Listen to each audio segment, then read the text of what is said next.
Yeah, my name is Christian. Hi, Christian. How's it going? Well, thanks. How are you? Good.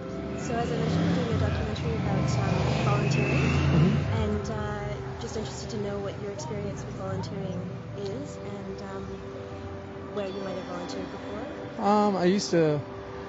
I guess my first volunteering experience came when I was like 12, 11, 10, and actually it's funny because my mom's coming here right now. She signed me up to volunteer for this mentally handicapped, taking kids to camp and stuff, and I was really upset with her when she did it. I was all pissed off. I was like, I don't want to do that. And then, of course, I went and did it, and it was the most satisfying and, gratifying, fulfilling thing that I'd ever done before. I got a lot out of it. And, volunteering time, energy to yourself is important, too.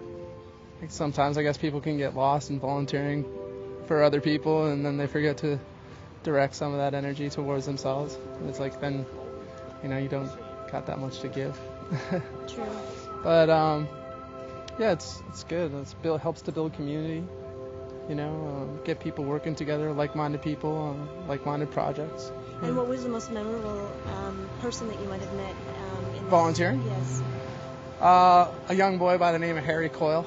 Okay. What did Harry do? Harry couldn't speak. He was about probably 9 or 10 years old. He couldn't speak. It would frustrate him beyond belief. He would throw little tantrums. He was like the Tasmanian devil, but he was so cute.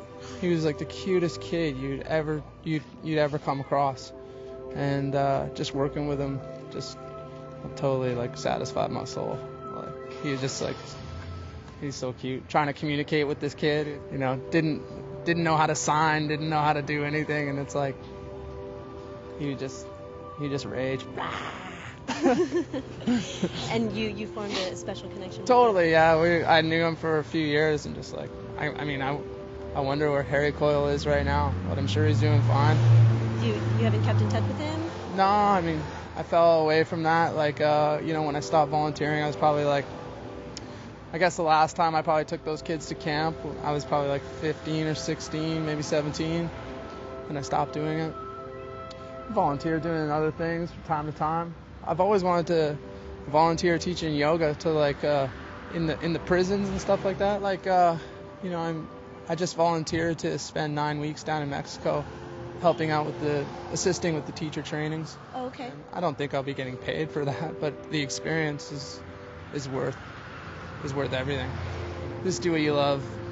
Don't worry about money. Money will come. You got two hands. My saying is keep them both open. You got one to give, one to receive. Don't let your right know what your left is doing. The most important thing, bring them together to give thanks. Just be thankful, if you can do anything.